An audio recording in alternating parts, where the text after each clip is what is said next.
Здравствуйте, это программа «Якутия Лайв», с вами Ирина Ефимова. Против России каждый день вводят новые экономические санкции, идет массированная информационная атака и жесткий прессинг со стороны представителей других государств на россиян. Закрывают въезд в страны, появляются сообщения о том, что россиян увольняют с работы, студентов выдворяют с учебы из-за рубежа. Насколько серьезна сложившаяся ситуация и как долго она продержится? На эти и другие вопросы сегодня попытается ответить наш гость, историк, эксперт проекта «Гражданские инициативы» Фонда развития информационной политики Афанасий Николаев. Добрый вечер, Афанасий Алексеевич. Добрый вечер, Ирина. Давайте сделаем краткий исторический экскурс и начнем с того, я тоже читала вашу статью, давайте телезрителям расскажем, да, как вы считаете, что спецоперация была необходима, почему? Здесь для правильного понимания решения, которое принял наш президент о начале вот этой военной спецоперации, необходимо сделать краткий экскурс в историю.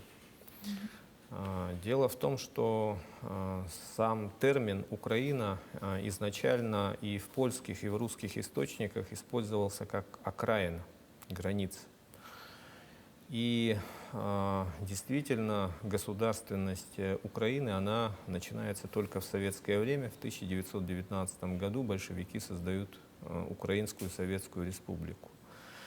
А та история, которая была до 1917 года, это история Малороссии. И это скорее польская пропаганда, которая стремилась противопоставить русских, которые жили на территории Малороссии и России, с тем, чтобы вбить клин. И не только сейчас американцы действуют по принципу «разделяй и властвуй», но и поляки также действовали раньше. И этот раскол русского мира, который мы сейчас наблюдаем, когда братья по крови, украинцы и русские, убивают друг друга, он имеет очень глубокие исторические корни. То есть если это окраина русского мира, то генетически это один народ? Генетически это один народ, и даже юридически до 1917 года фактически деления на современные народы в нашем понимании не было. Была Малороссия, была Великороссия и была Белая Русь. И там жили везде русские. И Украина как государство, оно возникает только в 1919-1922 годах при большевиках.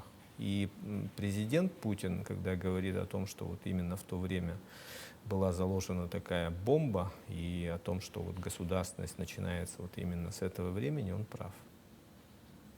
Я напоминаю, что мы работаем в прямом эфире. Задать вопрос можно, позвонив по номеру 8 41 12 42 14 39 или отправить сообщение в WhatsApp на номер 8 914 235 0502.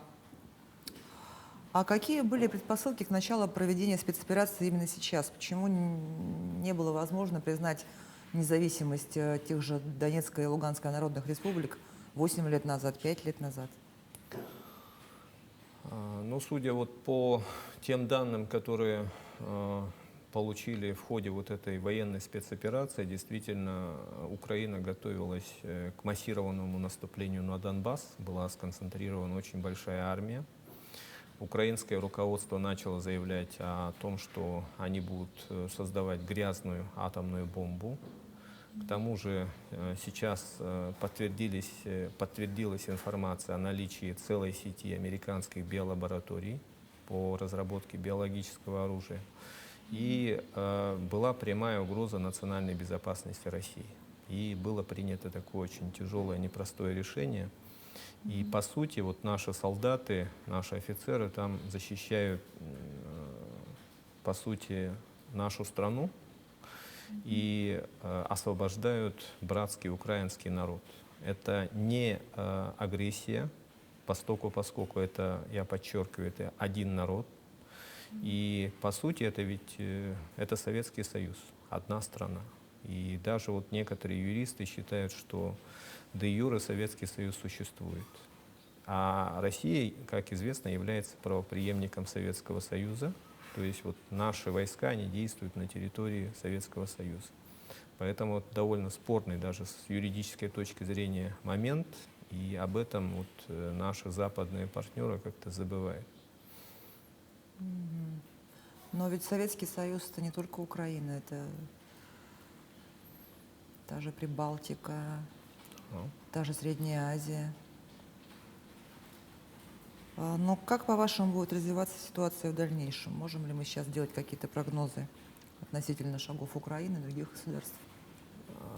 Ну, военная спецоперация, скорее всего, в ближайшее время будет закончена.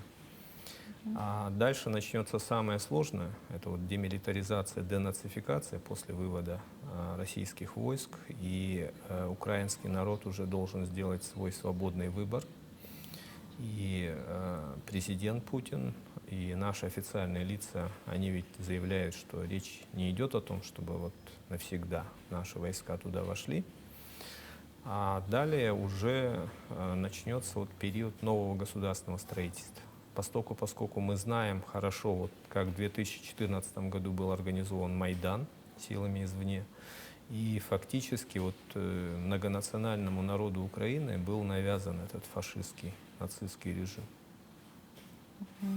Может быть, поясним, что означают вот слова эти денацификация, демилитаризация, которые постоянно сейчас вот звучат в последнее время? Что под этим имеется в виду? Термин демилитаризация предполагает уничтожение объектов военной инфраструктуры. Поэтому, когда вот мы видим официальные пресс-релизы Минобороны, они ведь говорят, что там уничтожено более 3000 объектов военной инфраструктуры. То есть уничтожается тяжелое вооружение украинской армии, которое использовали на Донбассе и планировалось использовать далее. Что касается денацификации, на государственном уровне вот, нынешний правящий режим украинский после 2014 года фактически узаконил того же Степана Бандеру, который является пособником германских нацистов. По сути, фашизм становится государственной идеологией Украины. Они этого не скрывают. Вот, использование свастики теми же нацбатами, это же по всему миру идет. Поэтому тот же Запад, он ведет такую политику двойных стандартов. С одной стороны, они говорят, что вот германский нацизм — это плохо, с другой стороны, они закрывают глаза на то, что вот делали украинские нацисты на Донбассе 8 последних лет, где было убито более 13 тысяч мирных граждан. Очень много сейчас информации о химических лабораториях в Украине, вы тоже о них упомянули в начале программы. При этом Украина была только базой для их размещения. Да? Зачем они на это пошли? Такие биолаборатории размещены практически во всех странах СНГ, и идет разработка биологического оружия, именно нацеленного на Россию. И известно, что сейчас в науке уже есть возможность разработки биологического оружия для уничтожения определенного народа. Подождите, но мы же с вами только что выяснили, что генетически это один народ. Ну да. И те же украинцы же участвовали вот в этом. И экспериментируя на украинцах, они готовят биологическое оружие для уничтожения России и русских, и народов России. И та же пандемия коронавируса, вот, когда архивы вскроются со временем, вполне возможно, это тоже вот часть вот этой биологической войны. Сейчас вообще вот люди не понимают, в чем смысл. Вот некоторые говорят, вот война или военная операция. И думают, что вот если как вот Великую Отечественную войну там миллионные армии не собираются, лоб в лоб не воюют, это как бы не война. Поэтому вот такая расслабленность и информационная неподготовленность вот нашего общества во многом вот к этим событиям вызвана этим. Мы заблуждаемся. Сейчас войны ведутся совершенно иначе. вот эта гибридная война, в основном она ведется в умах и сердцах людей. И средства массовой информации, они стали мощнейшим оружием, потому что атомное оружие невозможно использовать, это гарантированное самоуничтожение. И тот же пример Украины, когда они провели вот, западные страны, те же американцы, это же очень интересный опыт перепрограммирования целого народа. Это 40-50 миллионов человек. Почему наших солдат, например, не встречают как освободителей цветами? Потому что вот за эти 30 с лишним лет, особенно за последние 8 лет, очень эффективно работала вот эта американская пропаганда. И люди боятся. У них создан образ врага в образе вот русских, России. И вот это самое сложное будет. Не военная операция по уничтожению вот этих объектов, а именно по изменению сознания украинцев. Госдепартамент США еще в 2014 году он же признал, что они проводили вот эту политику мягкой силы и использовали 5 миллиардов долларов. Они вкладывали именно в образование, в науку, в культуру, в программу обменов. И они таким образом вот культурную, духовную элиту вот тех же журналистов они привлекли на свою сторону. И народ, он всегда, ну, вот, небольшая активная часть всегда же определяет все. Мы же это понимаем, соответственно, куда идет элита, интеллигенция, активные вот в политическом отношении люди. Там в большинстве своем люди индифферентны. Ну и у нас же вот в России, посмотрите, особенно в отношении молодежи, они же очень далеки от политики. Ну и неужели за 8 лет можно вот так поменять сознание целого народа? Или вы про 30-летний отрезок говорите? Я про 30-летний отрезок. Притом украинизация началась еще в середине 50-х годов. Даже, можно сказать, целый век. Потому что, когда создавалась вот, украинская государственность, там были вот сторонники именно украинизации. И среди большевиков были такие люди. И вот этот процесс шел медленно. Я вот в советское время помню, когда вот мой отец с братом ездили вот в Западную Украину, Трускавец, знаменитый вот курорт, 80-е годы. Там уже были вот эти проявления такого дикого национализма. А это процветало на Украине, особенно в Западной Украине. В Центральной и Восточной это было в меньшей степени, но вот последние 30 лет, когда они существуют уже как независимое государство, а последние 8 лет это вот идет такая целенаправленная политика. Насколько мы сегодня можем говорить об открытом противостоянии России и Запада? Но вот вы сами начали с Советского Союза. Есть ли вообще цель какая-то, ну, можно ли говорить о том, что Россия сейчас пытается восстановить, ну, по крайней мере, влияние, да, которое было у Советского Союза в свое время? И насколько это действительно вот такое прям противостояние конкретно с Западом? Вот очень странно слышать оговорки президента США о независимом Иране, например. Дело в том, что в геополитике вот есть такое понятие heartland, это вот Евразия. То есть тот, кто контролирует Евразию, тот контролирует мир. И поэтому интерес к России, он постоянен у англосаксонской элиты. И, соответственно, вот 90-е годы, когда был распад Советского Союза, они нам навязали многие моменты, которые, вот почему вносили поправку в Конституцию в 2020 году. Многие же не понимают, поскольку Конституция 93 года, она имела несколько таких статей, мин, которые не дают России развиваться. Почему, с одной стороны, вот люди же ругаются, народ не понимает, вот огромное количество денег от продажи энергоресурсов. Но куда они уходят? Вот по итогам прошлого года, например, из России вывезли 75 миллиардов долларов. В рублях это более 5 триллионов рублей. За 30 с лишним лет экономисты подсчитали более 1,5 триллионов долларов. Мы привязаны вот к этой долларовой системе, но сейчас вот в связи с тем, что происходит вот мировой действительно кризис, и миропорядок в целом меняется в мире. И интерес к тому, чтобы вот опять по новой развалить Россию и используя Украину Именно руками украинцев же организовывают войну. Те же американцы же дистанцируются, они говорят, вот Украина воюет с Россией. Это давняя вот их стратегия, разделяя власть англосаксов. А зачем им, ну почему им выгодно, чтобы Россия была слабой? То есть, ну я тоже помню 90-е, да, когда оказалось, что вот теперь железный занавес пал, мы все дружим, и мы все станем одной большой демократией, чуть ли не вступим и в Евросоюз, и в НАТО, и будет такой вот прям мирный чудесный мир. Вот. А зачем,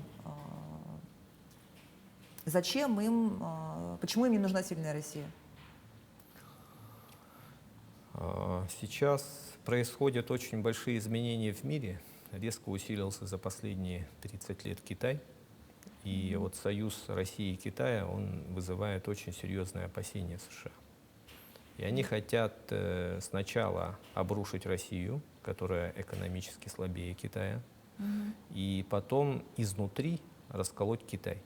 Потому что в Китае не все так однозначно, поскольку самая основная проблема Китая — это конфликт элит. За последние 30 лет у них появилась прозападная элита, которая обучалась в ведущих европейских и американских университетах. Они уже на рыночной экономике, люди воспитанные. А есть старая элита, поколение вот Дэн Сяопина, еще они держат как советники власть. И вот этот конфликт элит, как правило, приводит к тому, что в Китае начинается распад и гражданская война. И основная угроза Китая, мы вот смотрим, там завидуем в какой-то степени, но у Китая тоже много внутренних проблем. Американцы это знают и пытаются реализовать сейчас стратегию, многие вот люди говорят, управляемый хаос. Они понимают, что даже в Афганистане не могут управиться, ресурсов уже не хватает, и пытаются сделать так, чтобы вот те же цветные революции на Ближнем Востоке, почему они произошли? Вот начались 9-й, 10-й, они запускают, детонируют эту революцию на Ближнем Востоке, поток беженцев идет в Европу, дестабилизируется Европа. Потом тот же Афганистан — это наркотрафик, и эти наркотики идут через Россию в Европу. Соответственно, везде должна по их планам начаться вот эта война гражданская, все против всех. И, соответственно, сохраняется островок безопасности, это вот сама территория США, Северная Америка. И они обнуляют свой долг. Государственный долг США ведь более 30 триллионов долларов, и, соответственно, переформатируют мир под себя, по новой, без больших затрат. И вот то, что происходит на Украине, это в сценарий этого управляемого хаоса очень хорошо вписывается. Ну, учитывая то, что заморожены сейчас наши все золотовалютные резервы, Да. российские, которые Россия обязана была и как раз по Конституции хранить в них Да. остатки от своих нефтедолларов, да, все вот это вот. Ну, по сути, вот эта политика шоковой терапии, независимый Центробанк, договоренности, существующие с МВФ. И, по сути, Россия напоминала очень длительное время человека, которого вот привязали к кровати, и у него брали кровь. Мы были донором вот этой для западной системы. Но последние 20 лет уже при Путине эта система начинает меняться. Вот в 2007 году, когда он выступал в Мюнхене, он это уже обозначил.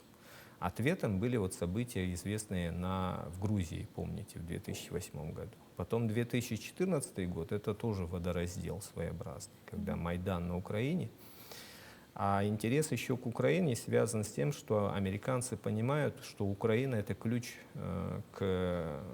именно к разрушению намечающегося Евразийского союза СССР-2.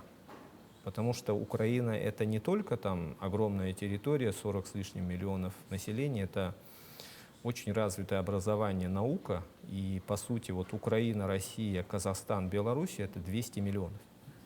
Это, по сути, костяк нового союзного государства. Вот мы же говорим Евразес. А плюс Украина — это уже огромная сила, сопоставимая уже и с Европой, и США, и это новый полюс силы. А ученые ведь говорят, что нужно иметь сейчас рынок не менее 250-300 миллионов. Если вот эти 4 государства объединятся, это 200 с лишним миллионов, плюс там Средняя Азия, Молдавия, Закавказье, будут уже 250-300 миллионов, то, что требуется. И вот Украина, получается, мешает.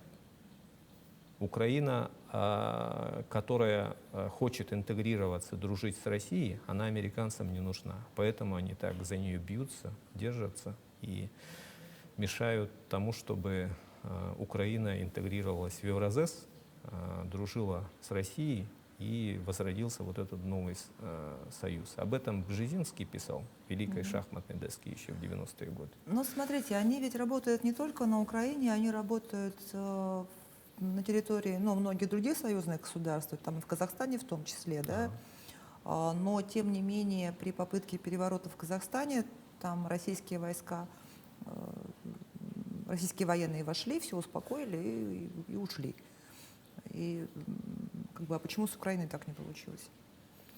С Украиной не получилось, потому что... И там же ни одной жертвы было, ни одного, По сути, вот эта политика противопоставления вот нынешних украинцев и их предков России, она проводилась 8 веков, начиная с 13 века. Потому что вот западные части тогда Киевской Руси, они отошли к западному католическому миру. Здесь религиозный фактор играет очень большую роль, потому что туда внедряли насильственно католицизм. Была принята уния. И, соответственно, была идеологическая накачка. Потом они были длительное время в составе Польши. И, соответственно, целых 8 веков они жили вот вне большой России. Вот то, что касается Западной Украины. А то, что касается Центральной и Восточной Украины, почему Украина так переменчива? Помните вот фильм знаменитый «Свадьба в Малиновке»? Вот когда власть меняется, вот они меняют вот флаги там моментально. И вот на окраине, пограничье, вот это такой типаж. Когда вот власть меняется, сразу моментально перекрашивается. Когда сейчас установится мир на Украине, когда люди увидят, что вот именно Россия принесет определенные вот конкретные материальные блага, не американцы, их накормят, там газ дадут, нефть дадут. Американцы никого так не осчастливили. Наоборот, они организуют войны везде, как показывает практика. Вот все войны же в 20 и 21 веке эти американцы же организовали. Везде кровь, война. Чужими Люди руками. гибнут. Чужими руками. Вопрос от зрителя: почему не могут встретиться президенты и все обсудить? Выдвинуть свои требования, а потом уже отправлять своих замов на дополнительные встречи. Я думаю, Путин воздерживается от встречи с Зеленским, поскольку он никого реально не представляет. Это марионетка. Его приказы, его команды никто слушать не будет. Он подставная фигура, он актер. Тем не менее, считается, что сейчас у него там на Украине рейтинги вообще космические. Ну, это искусственные рейтинги. Он не серьезный политик, не того уровня, с которым можно договариваться. Тогда договариваться нужно с Байденом по вашей логике? Нет. Надо завершать вот эту операцию и дать возможность народу Украины избрать нормальное руководство. Без давления, без нажима, без манипулирования. Ни с той стороны, ни с нашей стороны. Вопрос очень сложный, в то же время важный. Что вы думаете о том, что всем украинцам сейчас раздают оружие? То есть каждый имеет право на получить оружие. То есть ведь можно предположить, что из-за этого и началось вот мародерство и так далее, и раскачивание ситуации дополнительное. Но они ведь тоже хорошо изучали историю. Нынешние вот правители Украины, они готовятся уже к будущей партизанской войне. Вот украинские националисты, УПА, УНСО, они ведь партизанили до 50-х годов. И это оружие для того, чтобы, с одной стороны, сейчас действительно ситуацию дестабилизировать, чтобы был хаос, и с тем, чтобы они из подворотен, из-под тишка начали стрелять в наших российских солдат. И это оружие для будущего партизанского движения. Ну, то есть можно предположить, что с окончанием спецоперации все равно все не остановится? Нет, это очень длительный, сложный процесс, который затянется на год. Военная спецоперация закончится быстро. Вот эта демилитаризация. Денацификация, она затянется на годы, на десятилетия. Заблуждаться на этот счет не стоит. И это очень длительный, сложный процесс, мучительный оздоровления. Вот представьте, 30 лет, если вас накачивают наркотиками, как вы будете оздоравливаться так одномоментно? Поэтому питать иллюзий на этот счет не стоит. Ну, тогда, соответственно, и можно предположить, что и санкции к нам пришли надолго. Санкции это палка о двух концах. Вот в Великобритании, например, уже подсчитали, что в результате санкций вот каждый гражданин Великобритании потеряет в течение года 2300 фунтов. Они ведь хорошо считают, это в наших деньгах 380 тысяч рублей. Резко в 1,5 раза подорожали цены на горючее, соответственно, на все вот товары и услуги подорожали. Соответственно, даже вот в США, хотя вот они отказались от импорта вот российской нефти и газа, такой же процесс идет. И нужно понимать, что те компании, которые приостановили деятельность в России, они вернутся на этот рынок. Они приостановили, они ушли. Терять огромный вот этот рынок, 150 миллионов, достаточно обеспеченный, тем более рынки это заняты же в других странах. В Китае, там, в Японии их не пустят.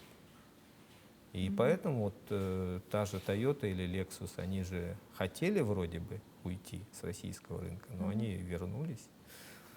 Поэтому многие компании, они вернутся, когда уже российская армия завершит вот военную спецоперацию, наши солдаты уйдут с территории Украины, и вот начнется действительно вот этот мирный процесс. Санкции снимут. Не все, но многие санкции. Но на них ведь тоже давит государство, да? Ну, если верить Илону Маску, например, да, который отказался накладывать санкции там, на свои спутники и твитнул о том, что значит, правительство не Украины попросило меня ввести санкции, но я за свободу слова в любом проявлении, поэтому блокировать российские СМИ не буду. Ну тут даже, мне кажется, можно говорить не о государстве, например, США, а вот есть такой термин «мировая закулиса». Это вот крупные транснациональные компании, банкиры. Это вот был в советское время, если вы помните, популярный сериал «Спрут» с комиссаром Катани итальянским. И вот, ну вот мы, люди среднего, старшего поколения, там засматривались на этот сериал. И в конце концов вот этот комиссар Катани выходит на такого неприметного человечка, который манипулирует, дергает за ниточки разными министрами, депутатами, банкирами. И вот существует, ну вот люди говорят, там 7 банкирских домов там, или 9, которые правят миром. И вот тот же сценарий управляемого хаоса, он же манипулируется не национальными государствами. Сейчас вот передел мира заключается в том, чтобы нынешнюю архитектуру мира вообще уничтожить. Национальных государств как таковых не будет вот в этом новом мире. И персонажи типа Клауса Шваба, там довольно оригинальный персонаж, но вот он озвучивает какие-то вещи, вот, касающиеся этой закулисы. То есть за деятельностью вот вроде бы государств мы должны видеть и понимать, что за ними стоят другие структуры. Даже вот последние выборы в США это же показали.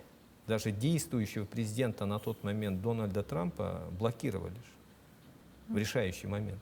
Хотя у него были все основания для победы, для оспаривания результатов выборов. Давайте с американских выборов в мировой закулисе вернемся обратно в Якутию. Какие перспективы у нас вот в сегодняшних экономических условиях?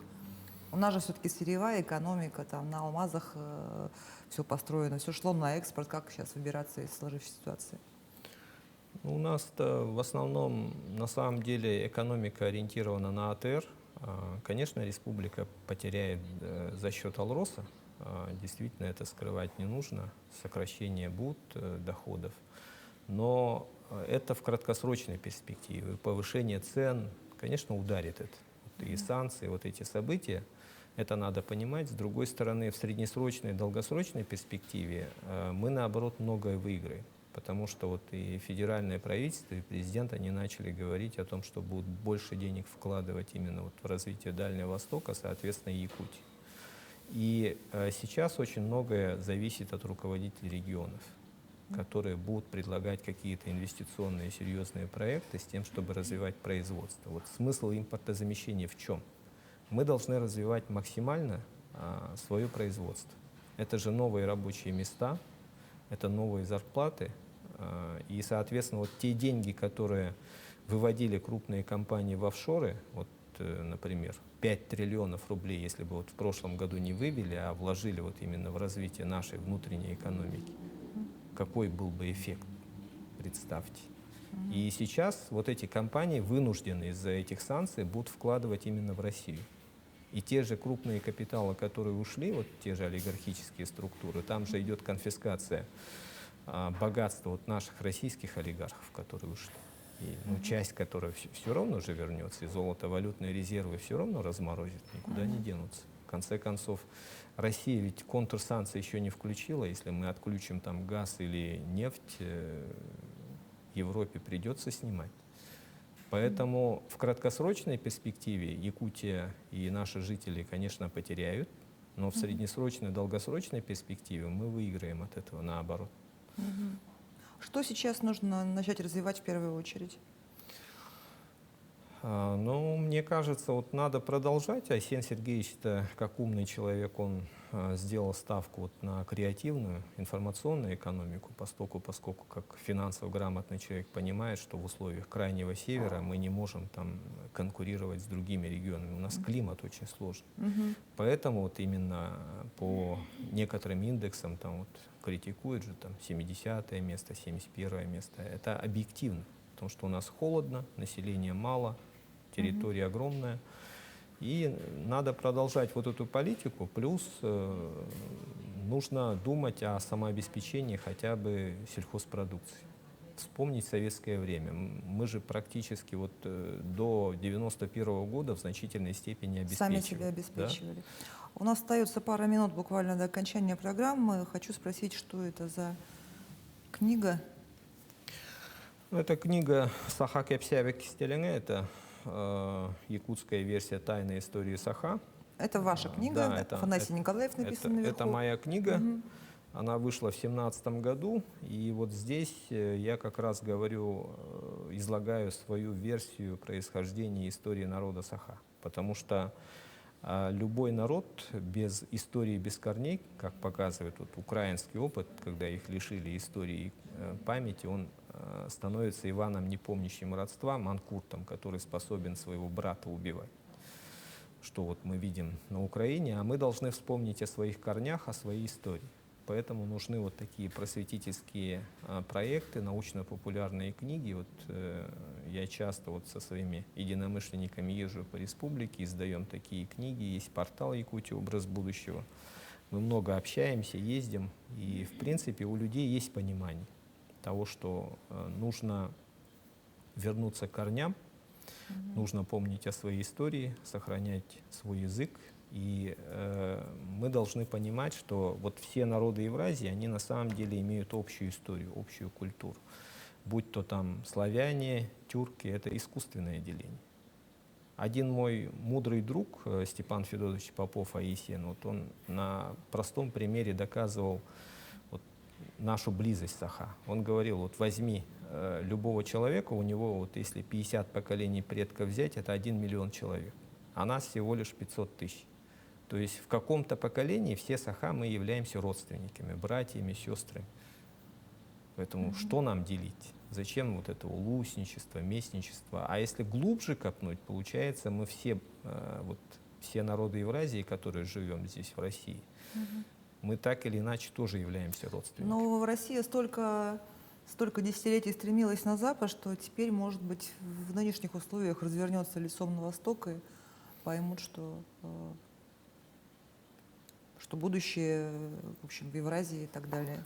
Но это вынужденное будет Вынуждены. оздоровление. Вынуждены. Ну что ж, спасибо вам за интересную беседу. Желаю успехов в вашей работе. На этом выпуск программы «Якутия Лайф» подошел к концу. Меня зовут Ирина Ефимова. Смотрите нас по будням в 19:15. Расскажем, чем живет Якутия.